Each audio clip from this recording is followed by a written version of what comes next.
make his opening statement, and we'll take questions. Leave your hands up for me for a minute, please, Coach. All right, good morning.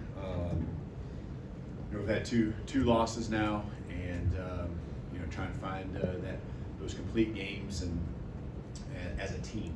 And there's been times throughout the season where we've played very complementary. It might be takeaways and scoring. It might be one team needs a little pick me up, the other comes through.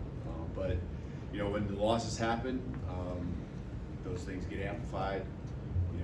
You certainly really look into that more. We got to play better as a team.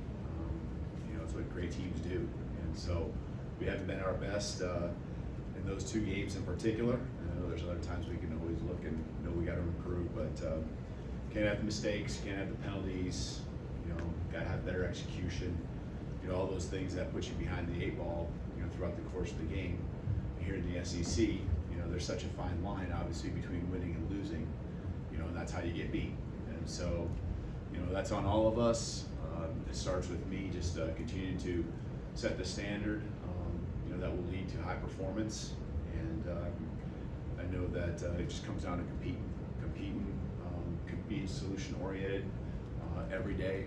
Bringing everything you have to the football team. I'm confident in a group of guys that want to be great. There's no doubt about it. I can see it in their response each and every day, just showing up to work. And so, I have no doubt that that's going to continue to happen. We know that just being a championship football team is hard. We all signed up for it. We all want to continue to improve our awareness, our intensity. And that's not just intensity on the football field and all that. That's just everything we do. We know it takes everything we got, and that's what we signed up for. So, I think the biggest thing is the message has been over the weeks, not just this week or not just after Vanderbilt, but the weeks, all season long. The message is always going to be there's never going to be excuses. That's one thing that only softens character. It lowers the standard, and that will never happen. And so. Again, talk about being solution oriented, continue about moving forward, making sure you got the right people here. I firmly believe that we have a lot of great people with a lot of great skill sets, whether it's players, staff, and that they're all working together. And so really, know that that's going to be the case. Kind of moving on to a couple other things, just with injuries, I'll give you an update. I know with Keon Sabb, he does have a lower extremity injury. We're still gathering information here, but we do expect him to be down for a while. And so, that could be an extended amount of time, and we'll just continue to evaluate that. I know there's a lot of, I think, one position group in particular, just kind of put them all together. All the other DBs, I think, just look to see how they progress throughout the week.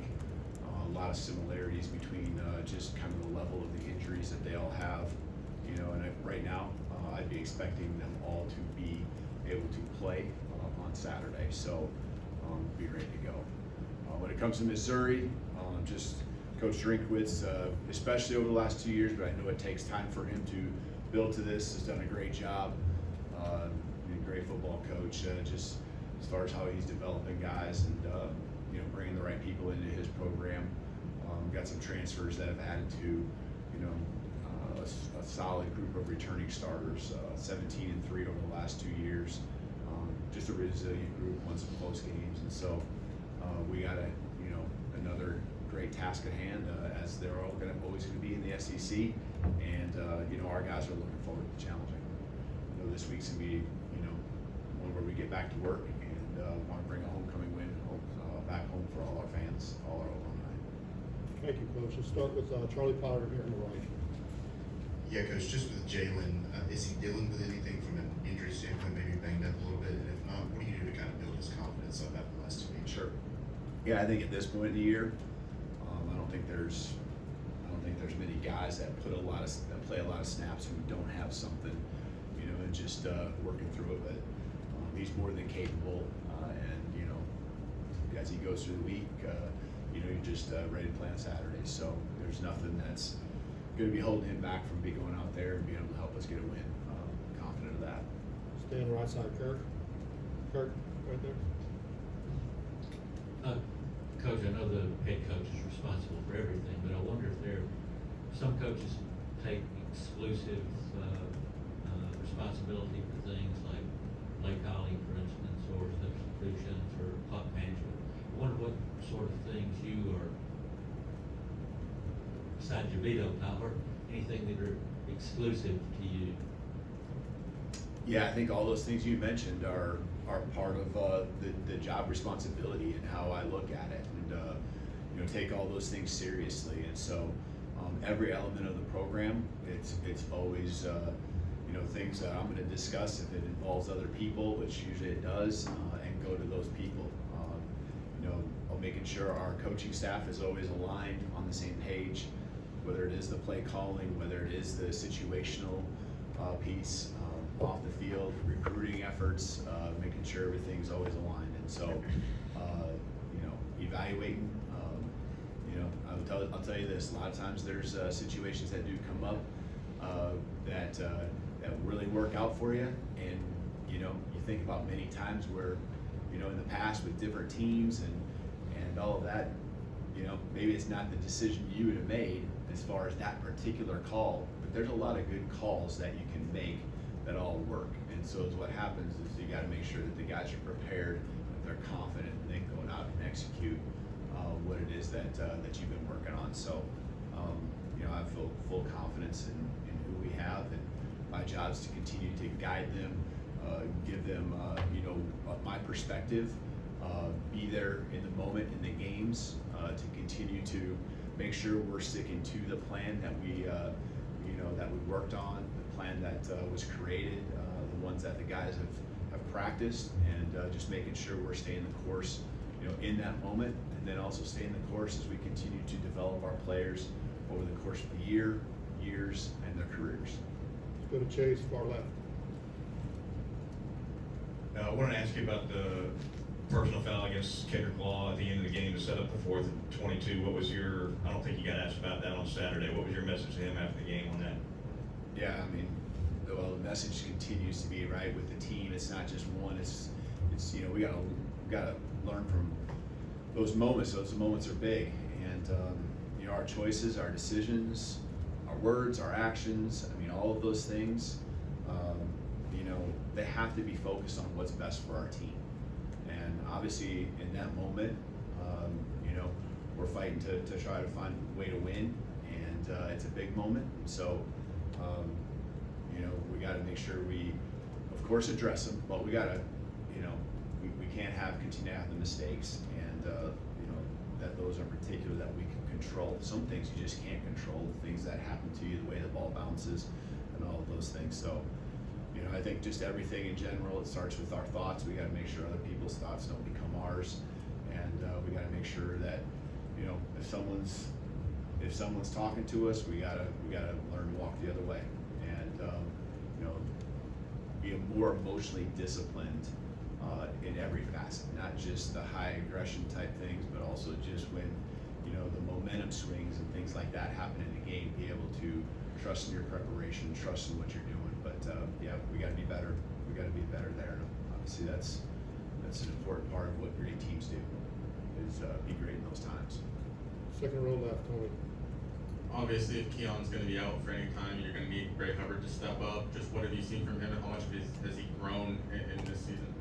Yeah, Bray's been working hard for this opportunity, and we worked. He not just last week, but every week he's worked to be ready, and we had no doubt that he would be come Saturday when he was called upon, and he'll go out there again this week, and our team really believes in him. He does a lot of things on special teams, and you can see it every day in practice. And so he's been around the program, and now this is that time, that next step, next man up mentality. That's what we talk about, and that's what it's got to be. And I know in high level of want to that he has, and excited for his opportunity. I love Keon to death, and Keon's he's a warrior, man. There's more things I want to say about Keon and what he did to go out there and try to help our football team. But there's next man up mentality, and I'm excited for, you know, the opportunity that Bray has in front of him. Jump right across the aisle here to Matt. What needs to happen offensively to better capitalize on some of those defensive takeaways? Yeah, you know, it's different, I think, each week, right? We talk about matchups and how they present themselves, but a lot of the things were just, you know, drive stalling because we were I don't want to say it's always shooting yourself in the foot, but we weren't executing, or something would happen, and a lot of times it was, right? False starts or whatever it might be. We just wasted plays and got ourselves behind the chains.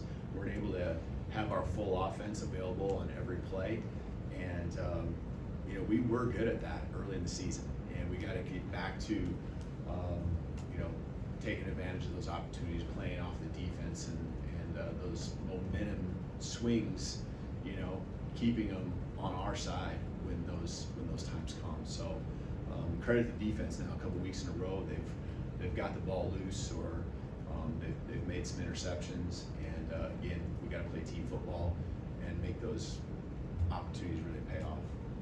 Mike Rowe, that third row there. Just to clarify on the injuries in secondary, does that include Xavier? Because I know we didn't see him for most of the game there. Yeah, that'd be Xavier, Devontae. Is there anyone else you're wondering about? Red, yep. Red would be in that group as well. Left side, Colin. Hey, I'm curious, do you feel like there's still a learning curve in terms of Jalen Moore and the rest of the offense, in terms of learning your offensive scheme, you know, adapting to what you expect out of them? Or is it kind of... Yeah, I'm just really, I mean, I'm pleased with a lot of the things that he's done and the way he's really wanted to learn the offense, our system. I think there's always a management of a game that goes between coaching staff and your quarterback, because he's the ultimate guy on the field that runs the show. And you know, yeah, I think we asked, is there a learning curve, or, you know, I think there always is, and I think it continues. But obviously we're halfway through the season, and we got to make sure we continue to do things he's comfortable with, which I think he's comfortable with. You know, everything we ask him. You know, and you know, there's also then situations you get into that are in front of you. You know, how many times do you like to be in second longs, third and longs? You know, those are hard on any quarterback, no matter how good you are. And so I know in Jalen's case, I know how he takes it all on himself, but there's other things that we all can do to help support him and keep him from being in those tough spots, especially when you have a loud environment, and it's hard enough just to be able to communicate with your team, make those extra little checks or calls that need to be made. You know, that energy is a lot. We need to come through and help him out a little bit more too, and just like you'd guess, he can continue to improve well as well. A couple more questions. We'll start with Katie, second row there. It's obviously been a small sample size overall with his number of attempts here at Alabama, but in his career, Graham's 1 for 4 on kicks of 50 yards or more.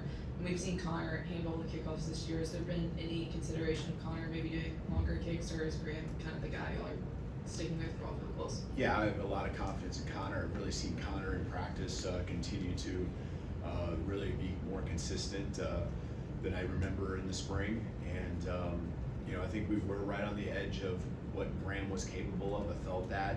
Didn't think about, you know, just which way the kicks, even though there was just a small wind.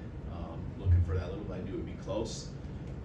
You know, you go with your gut on those things, and you know, obviously it came up just short, but I felt like he was on point. I felt like he could put a good solid swing on it, and you know, we got a lot of confidence in both of those guys, to be honest with you. Let's finish up, Jonathan, all the way in the back. Hey, Coach, Kane was talking about in adverse times like this, he said you got to keep the main thing, focus on this Missouri game. As you get later in the season, things like standings, rankings, that kind of thing creeps in and maybe becomes a conversation. How do you do that, and how do you keep the guys focused on just what's ahead this week? Yeah, I still feel like, you know, really, or my experiences have been there's too much football left, and maybe the last week you try to give some perspective, because there's so many things that can change between now and then. So that's really, you know, as Kane, I guess, had said, that's really, you know, where our focus is at, is just on this game, 1-0. I already heard in the locker room from our players, they understand the big picture is one thing. In order to make the big picture relevant, we have to take care of what's in front of us, and we got to continue to, you know, do what championship teams do, build on championship caliber teams do, build on your belief, build on your, you know, just intensity in everything that you do, and then just have some grit. You know, I think if you look across the championships that have been won in this program, obviously I wasn't a part of them, but there's probably a lot of common things that I just mentioned that are you know, right there. And I firmly believe that this team is capable of that. We just gotta jump over that line that is a fine line on, you know, the winning and losing and what it takes to be great. And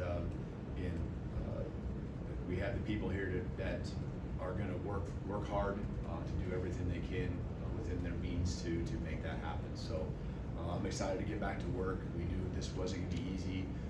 We knew this was winning a championship each and every year, especially the SEC, is gonna be hard. We knew there were gonna be challenges along with transitions, all that.